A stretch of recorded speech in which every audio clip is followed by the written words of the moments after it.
안녕하십니까, 삼손입니다. 오늘은 자율주행에 대한 얘기를 해보겠습니다.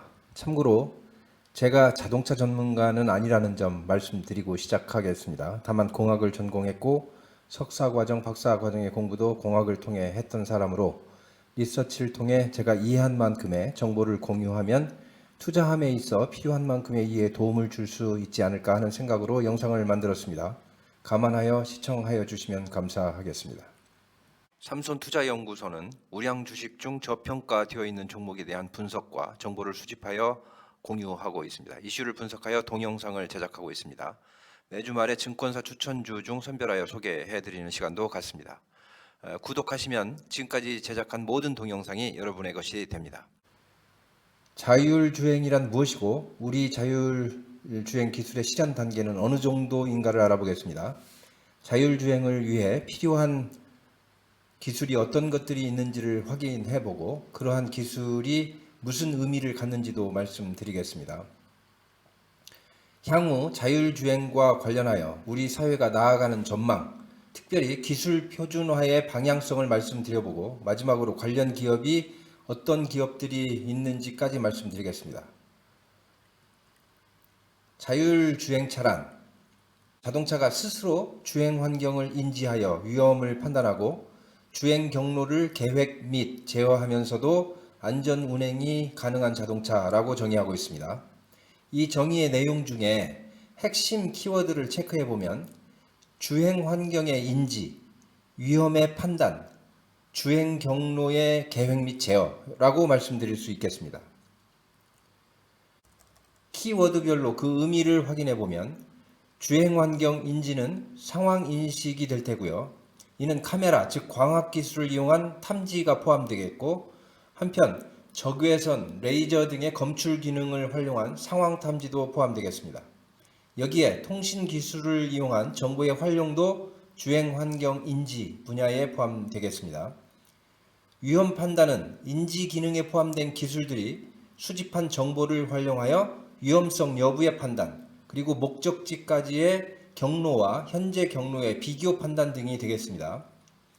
이러한 판단을 근거로 주행 경로를 계획하고 그 계획의 결과를 실제 제어하는 하드웨어에 신호를 제공하는 구조로 되어 있다고 보겠습니다. 인지 기능은 주로 광학 기술과 레이저 그리고 적외선 센서 및 통신 기능을 활용한다고 말씀드렸고 판단과 연산을 위해서는 논리 및 연산 기능을 갖는 프로세서 즉 컴퓨터가 필요한 것이라 말씀드릴 수 있을 것 같습니다. 이러한 연산 결과에 따라 실제 제어하는 ECU나 조향 장치 등 하드웨어도 결국 자율주행차를 실현하는 데 필요한 요소라 보겠습니다. 발전 단계를 정의해 보겠습니다. 자동차 공학회에서는 단계 0에서 단계 5까지 6개의 단계를 구분하고 있습니다. 0단계는 사람이 운전하고 어떤 보조 기능이 없는 전통적인 자동차라 보시면 되겠습니다. 노 오토메이션 단계입니다. 1단계는 드라이버 어시스턴스 단계로 크루즈 컨트롤, 속도 제어, 차간거리 정보 정도의 장치를 갖는 단계를 의미합니다. 레벨 2는 파셜 오토메이션, 즉 부분적 자동화 단계로 속도 제어, 조향 제어, 에이다스의 채용 등의 특징을 갖습니다. 스스로 주행할 정도는 아니지만 차선 인식 기능이라든가 비상 브레이크 시스템을 통한 안전 보장 장치라든가 사각 정보를 제공한다든가 하여 운전자 보조 기능을 확충한 단계라 보겠습니다. 레벨 3부터 자율주행 단계로 봅니다. 조건부 자율주행 단계라 명명되는 단계로 특정 조건, 즉 고속도로 등과 같은 조건에서 자율주행이 가능한 단계입니다. 이때의 주행 책임은 시스템에게 부여됩니다. 이전 단계에서는 시스템은 보조 기능이었을 뿐이었던 것에 반해 레벨 3부터는 해당 운행 책임을 시스템이 부여받게 되는 것입니다. 레벨 4단계는 대부분의 도로에서 자율주행이 이루어지는 단계라 보겠습니다. 다만 악천후 등 상황이 좋지 않은 경우 자율주행 기능의 신뢰성이 떨어져 인간의 개입이 필요하다고 보는 단계입니다. 브레이크, 조향장치 등 사람이 운전할 수 있는 시스템이 존재하는 단계라고 말씀드릴 수 있겠습니다. 레벨 5단계, 즉 5단계에 가면 더 이상 사람의 운전 개입이 필요가 없어지는 단계입니다. 이때 생산되는 자동차에는 운전 하드웨어가 사라지게 됩니다. 조향 장치도 없고요. 브레이크 등 사람이 개입하는 설비가 더 이상 필요 없어지는 단계를 의미합니다.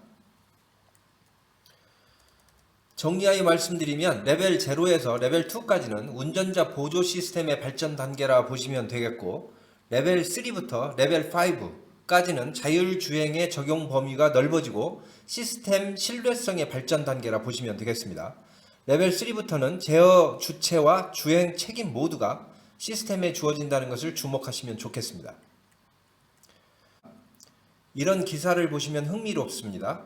레벨 3 단계에 들어가면 기술의 안전성에 연관된 법적 책임 소재가 어디에 얼마만큼 있는가에 대한 문제가 대두됩니다. 사고 책임이 차량 소유자에게 있는 게 아니라 결국 시스템을 설계하고 제작한 자동차 회사에 주어질 수 있다는 점입니다. 이제 자동차의 보험도 자동차 회사가 가입해야 하는 게 아닌가 하는 생각이 듭니다. 자율주행 단계가 어디쯤 와 있는지 살펴보겠습니다. 우리가 관심 있는 것은 결국 현대차의 동향인데요. 현대차 자율주행과 관련한 뉴스를 통해 현 주소를 확인해 보겠습니다. 2020년 8월 12일 기사인데요. 현대차가 앱티브라는 회사와 합작하여 모셔널이라는 회사를 만들었다는 뉴스입니다. 구글차 얘기도 있었지만 해프닝으로 끝나는 것 같고, 현대차 자율주행차는 모셔널이라는 회사를 통해 구현되지 않을까 생각됩니다. 2021년 2월 23일 뉴스인데요. 모셔널이 레벨 4 수준 자율주행에 성공했다는 기사입니다. 자동차 기술 수준으로 보면 결국 현대차도 레벨 4 수준, 즉 대부분의 도로에서 자율주행이 가능한 수준까지 도달했다는 얘기입니다. 2021년 4월 11일 기사입니다. 현대자동차의 자율주행 실현 단계로 보면 현재 2단계 정도이고 2022년 레벨 3 차량을 양산하겠다는 목표입니다. 말씀드린 것처럼 레벨 3가 되기 위해서는 자동차 사고의 책임 소재 등과 관련한 법의 개정과 같은 조치도 함께 이루어져야 한다는 점입니다. 2023년도까지 로보택시, 즉 자율주행 차량을 이용한 택시의 상용화까지 목표하고 있습니다. 멀지 않은 내일의 모습입니다. 현재 현대차 자율주행 회사인 모셔널의 기술적 위치는 세계 6위 정도에 랭크되어 있습니다. 자율주행에 필요한 기술 ADAS와 V2X에 대해 간단하게 알아보겠습니다. ADAS는 Advanced Driver Assistance System의 약자로 운전자 보조 계통이라 명명되어지는 설비입니다. 운전 중 발생하는 상황을 인지하고 그 상황을 판단하여 기계 장치를 제어하는 기술이라 정의하고 있습니다. 하위 구성 계통을 살펴보면 긴급 제동 시스템, 조향 보조 시스템, 즉 차선 인식 시스템이죠. 그리고 스마트 크루즈 컨트롤, 후방, 측방, 충돌 회피 지원 시스템, 이거는 이제 사방 감시 계통이라고 말씀드릴 수 있는데 이러한 하부 계통들이 포함되어 있습니다. 주로 차량에 설치된 카메라, 적외선, 레이저 센서 등을 통해 주변을 감지하고 이에 근거하여 상황을 판단하는 계통이라고 보시면 되겠습니다. 관련된 기업들을 살펴보면 레이저를 이용한 거리 측정 및 3차원 형상화 시스템인 라이더 관련해서는 더 미동, LMS, QSI, 만도, 에이스테크 솔루션, 유진로봇, i3 시스템, MC넥스, 실로콘웍스, 어버브 반도체와 같은 회사들이 있고요. 카메라 모듈과 관련해서는 MC넥스, 칩셋 미디어 등이 주로 많이 거론되고 있습니다.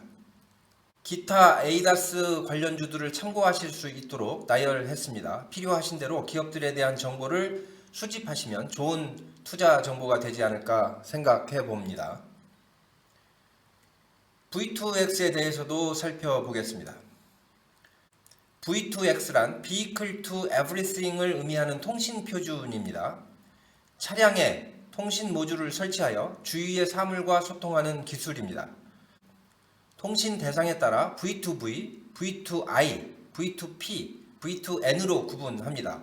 V2V는 차량 간 소통을 의미하고 V2I는 신호등과 같은 교통시설물과의 통신, V2P는 보행자와의 통신, V2N은 중앙 서버의 정보를 활용하는 네트워크 통신이라고 이해하시면 됩니다.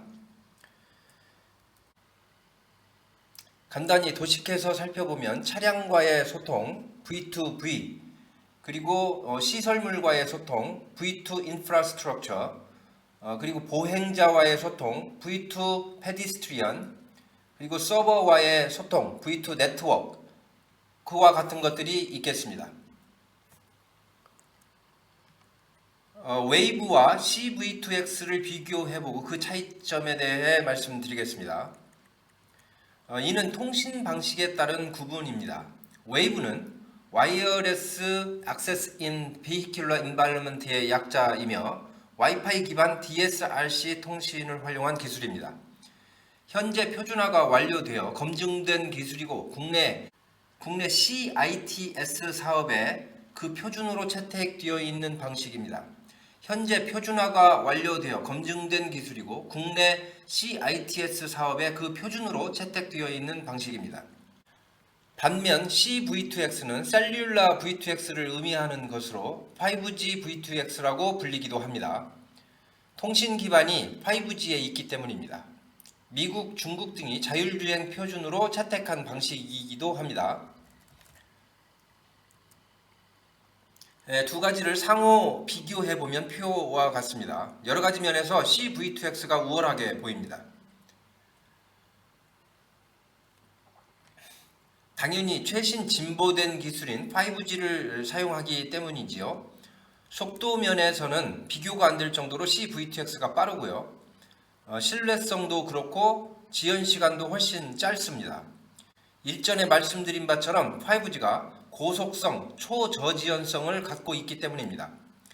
지원되는 속도도 CV2X가 시속 500km를 지원하고 웨이브는 200km까지 지원합니다. 커버리지 범위도 수 킬로미터인 반면에 웨이브는 1km 정도의 거리밖에 안 됩니다. 다만 국내의 경우 현재까지 차세대 지능형 교통 시스템을 구축함에 있어서 웨이브를 기반으로 하였기에 지금에 와서 이의 표준을 바꾸기가 애매한 측면이 있다는 점입니다.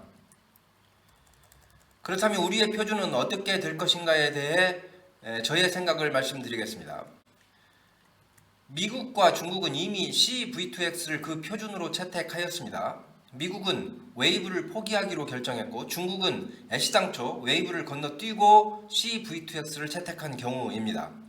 우리는 지금까지 지능형 교통 시스템의 구축을 주도해온 주무부처로서 웨이브를 주장해온 국토교통부와 CV2X를 표준으로 채택해야 한다고 주장해온 과기부의 의견이 서로 충돌해 왔었는데요. 이제 국토부도 CV2X에 대한 진지한 연구가 필요하다는 점을 인식하고 있는 것 같습니다. 자율주행 인프라 구축 정책 세미나가 15일 열린다고 합니다. 정부 부처 학계 등 관련된 사람들이 참여한다고 하니 어떤 의견들이 개진될지 주목됩니다. 개인적인 판단으로 결국 CV2X로 가지 않을까 생각하고 있습니다. 기술이란 진보 발전되는 방향으로 결국 따라가게 되어 있고 지금까지 투자된 돈이 손실 처리된다고 하더라도 결국 가고자 하는 방향으로의 전환이 빠르면 빠를수록 그 손실 금액이 적어질 수 있다는 점에서도 그렇습니다.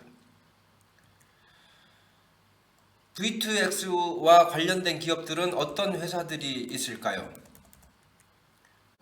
V2X와 관련해서 현재까지 많이 거론되는 회사는 캠트로닉스와 라닉스입니다. 캠트로닉스는 CV2X와 관련하여 다소 앞서 있는 모습을 보이고 있습니다.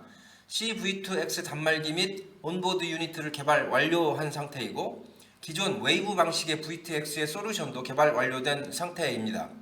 현재 주요 도시의 지능형 교통 시스템 실증업체로 참여하고 있습니다. 또 다른 교통 시스템 실증업체로 참여하는 기업인 라닉스 역시 V2X 분야의 강자라고 말씀드릴 수 있겠는데요. 다만 DSRC 방식, 즉 웨이브 방식의 칩과 솔루션을 개발한 회사로 아직 CV2X 분야에서는 준비 단계에 있는 기업이라 말씀드리겠습니다.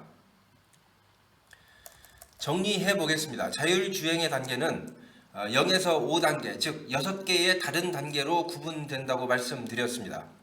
레벨 2 단계까지는 운전자 보조를 통한 자동화 단계라 말씀드렸고, 레벨 3부터 자율주행 단계라고 말씀드렸습니다. 현재는 레벨 2 단계까지는 구현되어 있고, 현대자동차의 경우 2022년까지 레벨 3 단계의 자동차를 양산하겠다는 목표를 갖고 있다고 말씀드렸습니다.